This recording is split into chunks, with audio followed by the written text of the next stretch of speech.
All right, hey everyone. Okay, so for this week, week three, um, well, just gonna turn. There we go. We'll start off with chapter 7, looking at the production function, and then we'll go into like more depth on cost in chapters 8 and 9. This first part here is just going to be over chapter 7, looking at the production function and some properties of that. Okay, so chapter 7, production economics. Like we said, we'll look at the production function, look at these, how we determine what's the optimal combination of inputs. And here the inputs we're thinking about is labor and capital. Right? And we'll also talk about returns to scale and scope real quickly. All right, so the production function. It could be a model, like I said, spreadsheet, graph. It can be represented in many different ways. What it does is it shows you the amount of output that you get for a given amount of input. And here, this production function, the Q represents the output, the number of goods or services being produced. All right. Alpha, you can think of as like the level of technology for the firm. L, this represents the amount of labor hours. It could be on the, it could change on the intensive or the extensive level. Intensive is like the number of hours that someone works. The extensive level is when you adjust the amount of workers. All right, either one of those, can change the amount of total hours that you employ. All right, it's going to be raised to here, this beta 1. So the higher this is, the more returns on average that you get from increase in labor hours. K, this represents physical capital. Now, it could also be intellectual properties as well. But any type, it could be office space, warehouse, computers, Microsoft suite. It could be, any type of equipment that you use, trucks for delivery, right? In the same way, it's raised here as it raised to the beta of the second. So whatever this number is, the higher that is, the more production that can become from the amount of capital. Now, like I said, these inputs, the ones we're going to be looking at mostly, is labor and capital. But raw materials, go into this as well. So that can be considered input as well. And the type of, we consider these what in the class of production function known as Cobb-Douglas. That is labor and capital complementary, which, for the most part makes sense. Like, if you're trying to do something with just your hands that without the help of anything else, you're not going to be that productive. Same way with capital. It can't, you need someone using it. So, the kind of exception to this would be like, a robot, then it doesn't depend on a human, all right, working with it or a worker or to do it. But even with that, like they still need someone to work them every now and then for maintenance. All right. So this is the production function form that they mostly use because, labor and capital are complementary. That is, they go together. All right. So this represents in here the total output for production.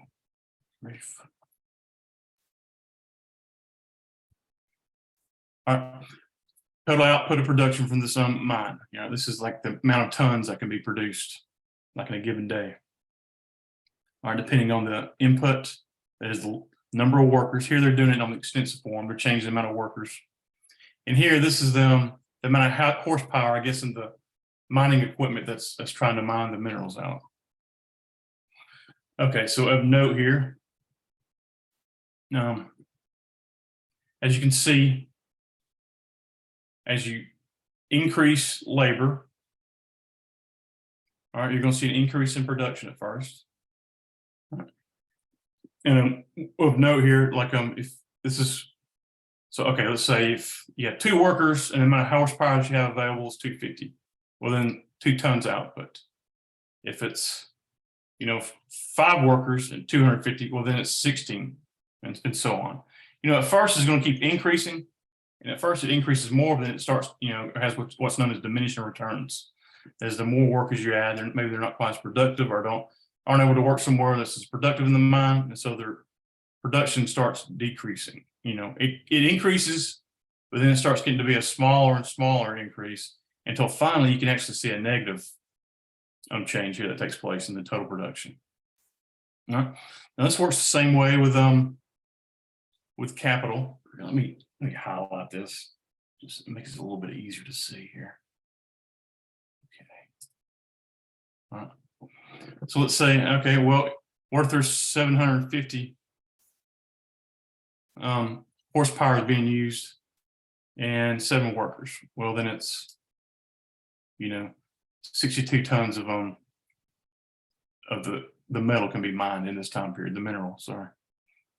All right. And if you noticed, we talked for a minute, like we had the fixed variable being capital. We said it was fixed at 250. And we're talking about how as you go from 1 to 3 increases, it keeps increasing. You go to 5 to 16. All right, then it starts not increasing quite as much when you get up here. All right. When you go from 8 to 9, it only increases 5.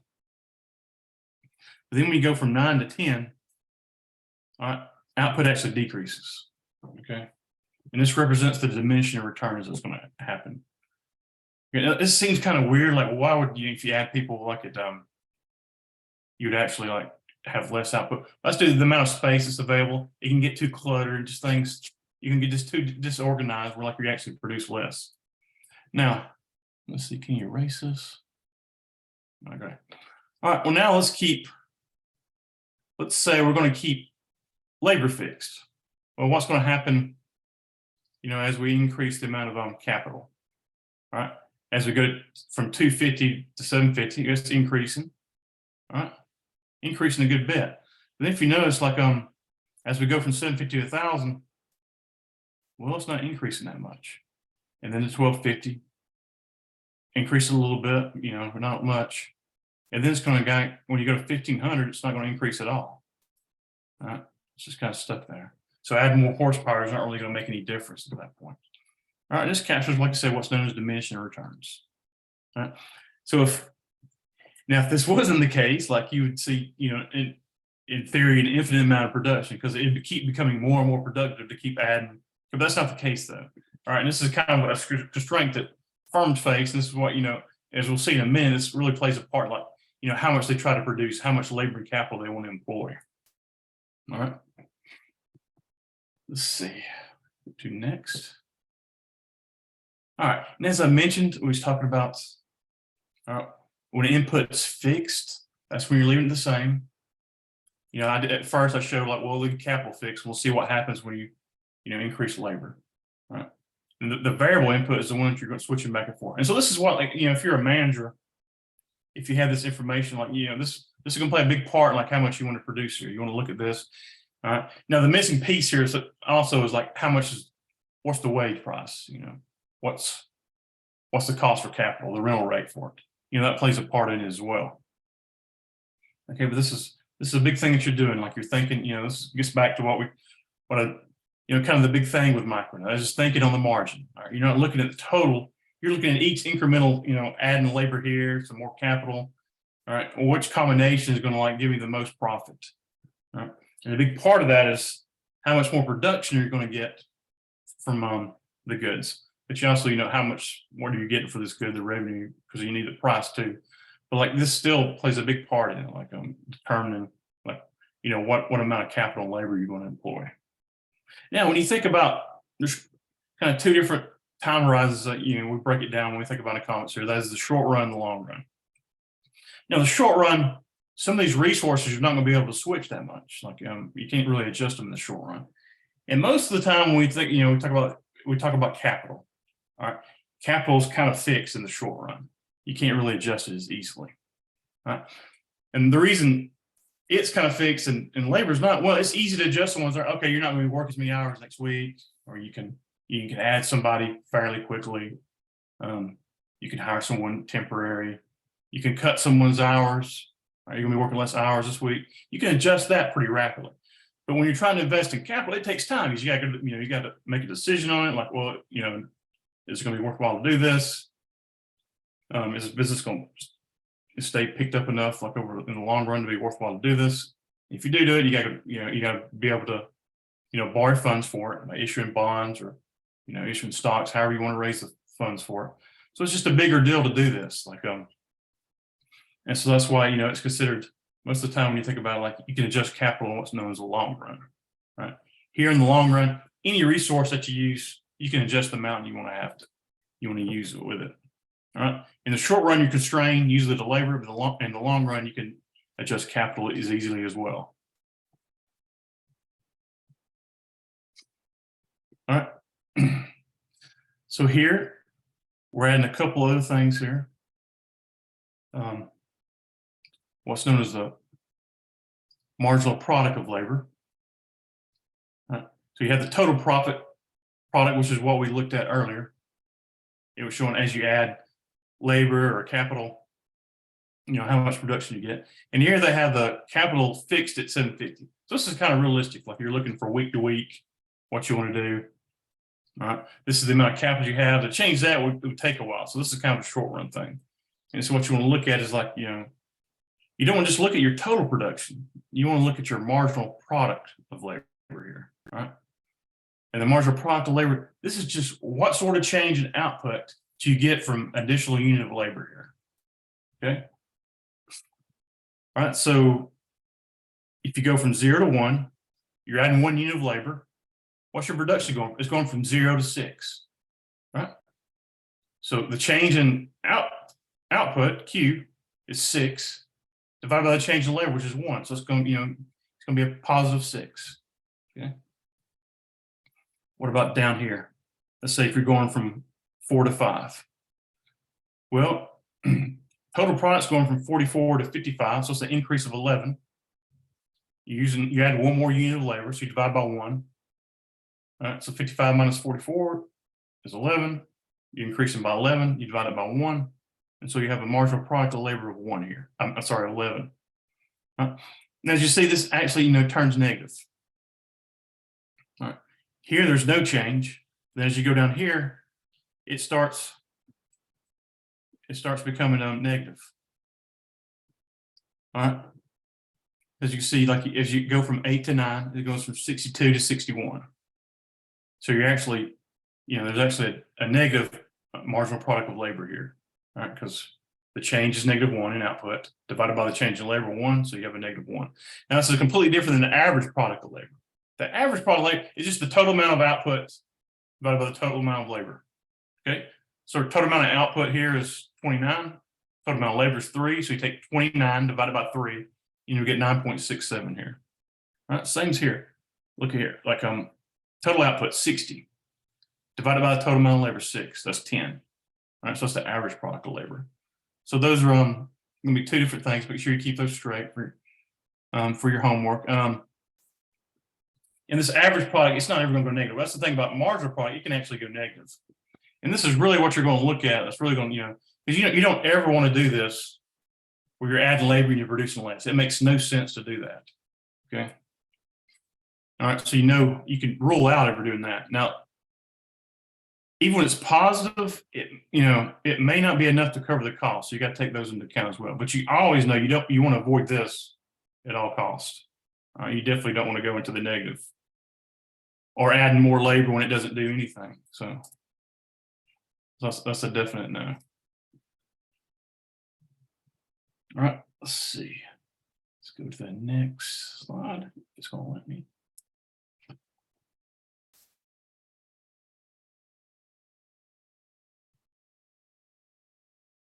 All right. And this is just going over again. This is given the formula here. The marginal product of labor. It's just the change in output divided by the change in labor. Now you can, if you use calculus and do partial derivatives, you can do it by taking the partial derivative of output with respect to L. I won't have you do that in the class, though. You don't have to do any partial derivatives. Here's kind of a graphical display of what's going on here. As we mentioned, when capital's fixed at 750 horsepower, you can see your total product is going to keep increasing. But due to the diminishing returns, it's going to start decreasing less and less until it actually even goes negative. All right. Now here's your average product of labor. It's going to keep increasing at first and start going down.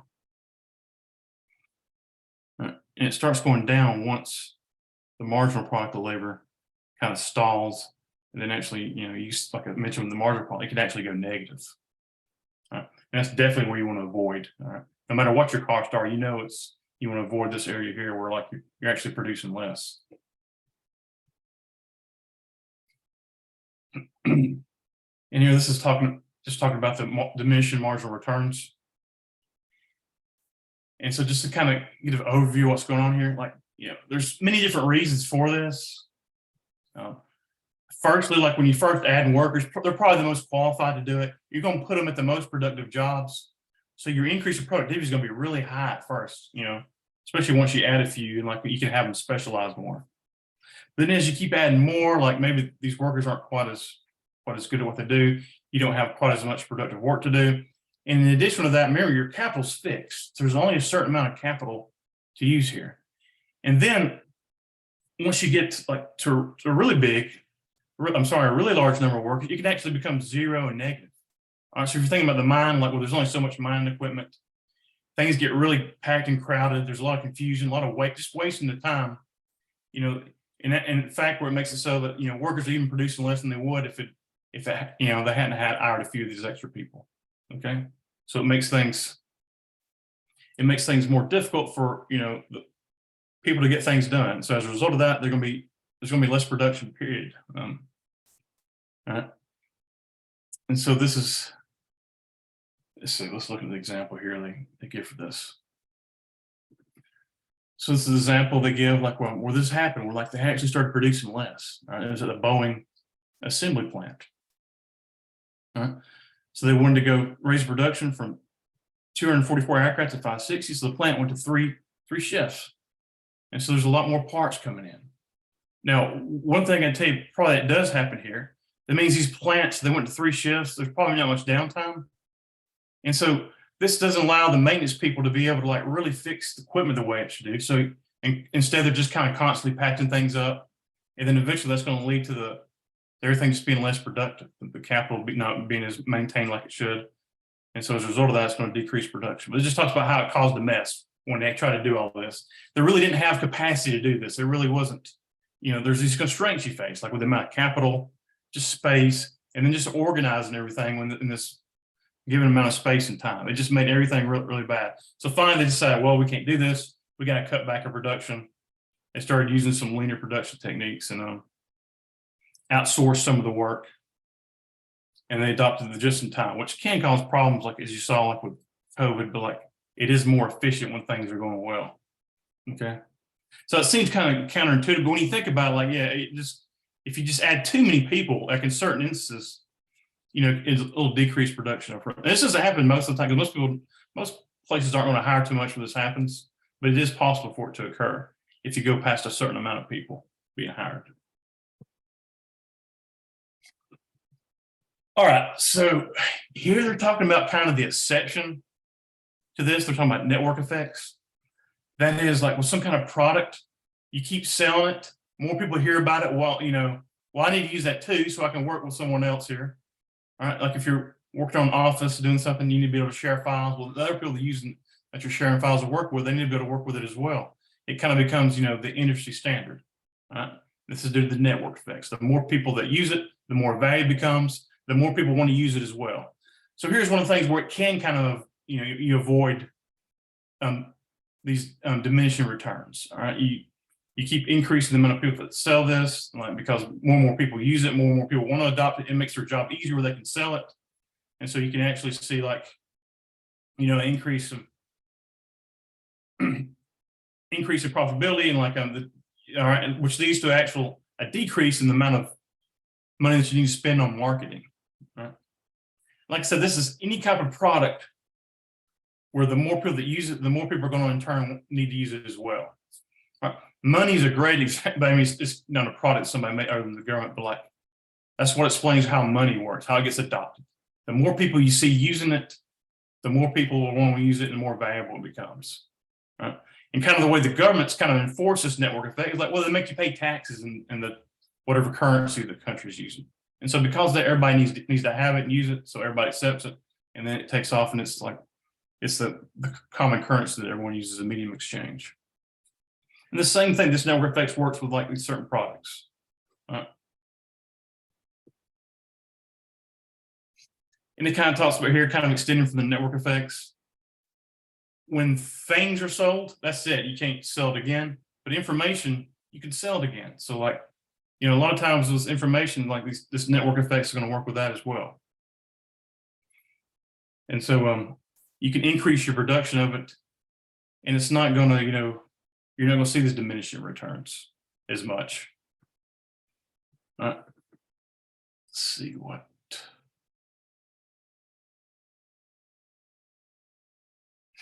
Yeah, so when you're distributing information, if you're distributing it as you distribute to more people, there's not a lot of cost on the supply side. The thing really holding you back is like, well, you want to get people that actually want it. So the marketing side. So that's why, if you have something that's out and more people hear about it, that's going to make more people want it because they hear about it. That's going to decrease your marketing costs. And you actually see that you don't see these diminishing returns as a result of that. All right, so now to this next part here. Now this is these next steps are like going to show you like, okay, where's the most profitable amount of capital and labor to employ? What will maximize the firm's profit? This is like if you're a manager or you own your own company, this is what you try to think about. You want to try to find this point here where what's known as the marginal revenue of product of labor. That is the additional revenue that you generate from adding some more labor. What is it in comparison to the marginal cost of this last unit of labor here? Right? So you're going to compare those, and like when you do that, that's where you'll be able to determine, what's the optimal point to maximize my profit here. Okay. Marginal value, this is just the increase in revenue at each stage of production or service that you add. Okay, so the marginal product of labor, like I said, it's just the change in total revenue divided by the change in labor. All right, how much more revenue will I generate from this additional unit of labor? And the marginal factor cost of labor. All right, what's the change in my total cost from this change in labor, this last unit of labor that I've either added or took away? Right? What's the change in total cost here? Okay. So where you want to go to maximize your profit is you want the last unit of labor that you added. You want the revenue generated from that last unit of labor to equal to the cost of that last unit of labor. So when these are equalized, the marginal revenue product of labor is equal to the marginal factor cost of labor. At that point, you'll be maximizing your profits. Okay. Let's see let's just look at this to kind of go over what we're talking about here. All right. So we talked before about total product. That is the total production that's taking place here. All right. The marginal product of labor we mentioned, this is, the additional production that occurs from adding each worker, each unit, which the units here are workers. The total revenue, we're saying they get $10 in thousands, 10,000 for each ton. All right. And so here, this is 60, 160, 290. Okay. Now the marginal revenue that change is occurring is going to be 10 for each additional unit of labor here. And the marginal revenue of product is going to be 60, 100, 130, 150, 110, 50. All right, so this is the additional revenue that's generated from adding each worker. All right, first 60. All right, this is the total revenue times the unit of workers is added, so it's 60. All right, from there, the total revenue generated from adding one worker to two goes from 60 to 160. So the marginal revenue product of labor here is going to be 100. You take 160, subtract 60, all right, divided by 1, so you get 100. All right, so as you can see, this is going to keep increasing at first, and then do the diminishing returns It's actually going to start decreasing. And that's because the increase in production is going down. And you need this production because this is what, you go out and you actually sell the product to everyone. Okay. And so this is, at first, it's going to increase. It allows for specialization. You add more workers, but then you start seeing this decrease. Okay. Until it actually goes to where you don't see any increase in revenue. All right. Now, so here we're saying each worker is getting paid $50. All right. This is the marginal cost for adding each worker each day, $50. All right. Doesn't matter how many you add. That's not really realistic, probably, but this is fine. We're just trying to illustrate this point. Now, all right, let's think about different steps of the way. Now, if you're at 2 workers, all right, the marginal revenue product of labor here, that is adding this additional worker, it's going to generate you $100 here. Right. Well, what about the cost of this worker? Well, he was $50. So this means the marginal revenue product of labor is greater than the marginal factor cost of labor, which means you've increased your profit by adding this additional worker. All right. So if that happens, well, it's like, okay, well, let's add some more. This last worker, he increased my profit. Let's add another one. And it's the same here. This next worker is even more productive. It increases revenue by 130, but the cost is only $50. So you're going to see an additional profit of 80 here. All right, so let's just keep going. Well, you want to keep doing this as long as the marginal revenue product is greater than the marginal factor cost of labor. That means as you're adding these workers or these units of labor, it's increasing your profit. All right, but once these equalize, or they're equal at, you want to stop. Right. Here, this isn't going to increase your total profit anymore. Okay. Here, the revenue generated from this last worker is the same as the cost for this last worker. So you don't want to go past this point because, like I said, it could diminish returns. Well, say you did. Well, what happens? You add this next worker from 67. Well, the revenue generated is only 20. Revenue generated from this additional labor is only 20, but the cost is still 50. So you're actually losing money here. Now, you'd still have a positive profit, but it won't be maximizing it. So when your marginal revenue product of labor is less than the marginal factor cost of labor, you actually want to decrease your labor units to maximize profit here. And so this point right here is where, where marginal revenue product of labor is equal to the marginal factor cost of labor.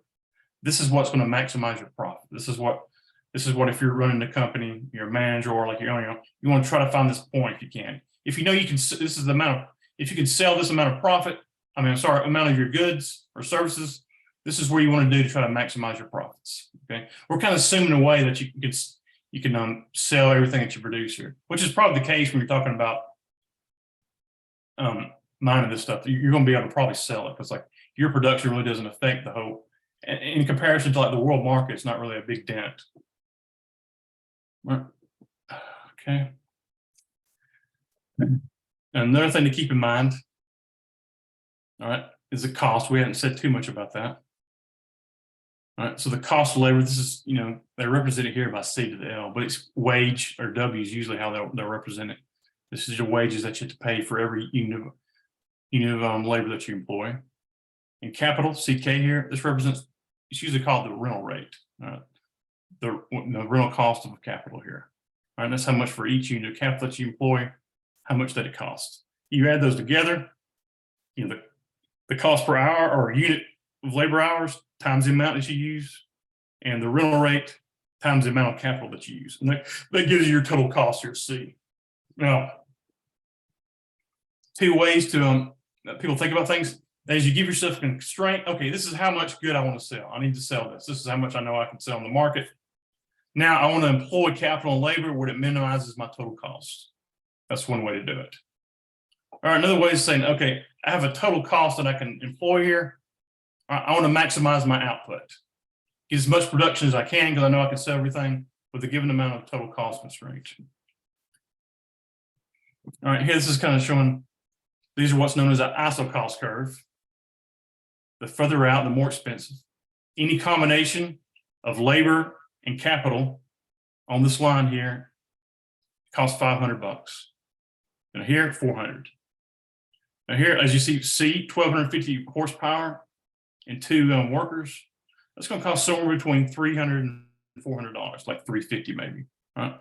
These points here, 750 horsepower, 3 workers, 500 horsepower, 4 workers, they both cost the same, about 300. Okay. Now, what you want to do, like they don't show this, but like, well, which one's going to produce the most? Okay. Let's say you want to spend 300. That's your most you want to spend here. So you got to choose between A and B. Well, which one of these A and B's will give you the most output? That's the one that you would choose. Okay.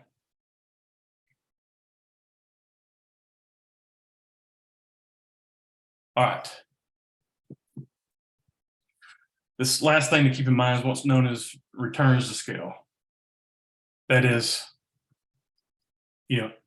if you make a percentage change in input, what is the percentage change in output, total output? And when you're making this percentage change, you got to change both your inputs. When you're thinking about capital and labor, you're going to change both of those by a certain amount. Let's say if you double, all right. So if you double both your inputs and it doubles your total output, well, this is what's going to be known as constant returns to scale. Right? You increase both outputs by a given amount, and that's going to increase your total output by a given amount. Okay. Now, what if you have increase in returns to scale? Well, this means let's say you double both your inputs. You double the amount of capital, double the amount of labor. Well, it's going to more than double the total output. Okay, production. Okay, so this is obviously a good point to be if you're in a firm. Okay, well, I want to keep increasing. I want to get bigger. Because I'm getting increasing returns to scale as I keep adding here. Well, what about decreasing? Well, this is when you add more. You can, if you say you double both your inputs, both your labor and your capital, and you get less than a doubling of your output. Okay, this is what's known as decreasing return. This is not a good spot because you're adding. It's like, well, you don't want to keep adding because, like, you're doubling your outputs and it's giving you less than a double of you're doubling your inputs is giving you less than a double of your output. Not a good place to be. Now, the way to think about this and where they're at is when a firm first starts out, or a company, as you get bigger, at first, you're going to experience what's called an increase in returns to scale. All right, so what's happening is, like, okay, at first you had only a few people and they were doing a bunch of different jobs. But as you keep getting bigger, you can employ these people, let them specialize and do what they're best at. Right? You can increase the amount of specialization of your workers, and as a result, they're more productive.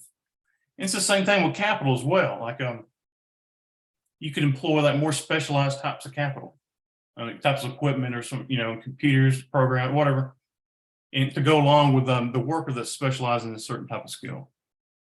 And so it's a specialization as you keep getting bigger that leads to these increasing returns to scale. You let people specialize in what they do best. You minimize the variance in their job that they do, and have them specialize in one thing that they're really best, they're more productive at. As a result, they're more efficient, and you're going to see an increase in output as a result of that. But what happens, all right, and this is, at first, like I said, you get this increase in returns, but then it starts going the other way. You start getting decreasing returns. So what happens is the company just gets so big, it's really hard to organize them in a way like to remain productive, right? It's just, there's a lot of waste. You can't keep an eye on everyone, or, they're not, maybe some people are doing, there's overlap in work, or some people are not doing the amount of work they should. You're hiring unnecessary workers because you're not sure, because it's just so big, you're not sure exactly how to do it. So you face a problem of coordination is what it is. Like, once it gets really big, it's hard to do that. If you have a small company, you can kind of see what everyone does. You got, you don't have, profit and loss within this big company to tell you, okay, this person's being profitable. You don't have that kind of signal when you're actually on the market selling your goods and services. Like, you have this profit loss kind of discipline. Now, at the end of the day, even these big firms are disciplined by profit and loss. It's just a lot hard to figure out, okay, what's caused us to not be quite as efficient, because there's so much going on, the size of the company's so big, and maybe it's kind of hard to organize it in the most efficient way. All right, so that'll be it for the chapter 7. I'll make another video here in a little bit for chapters 8 and 9. Hope this is helpful.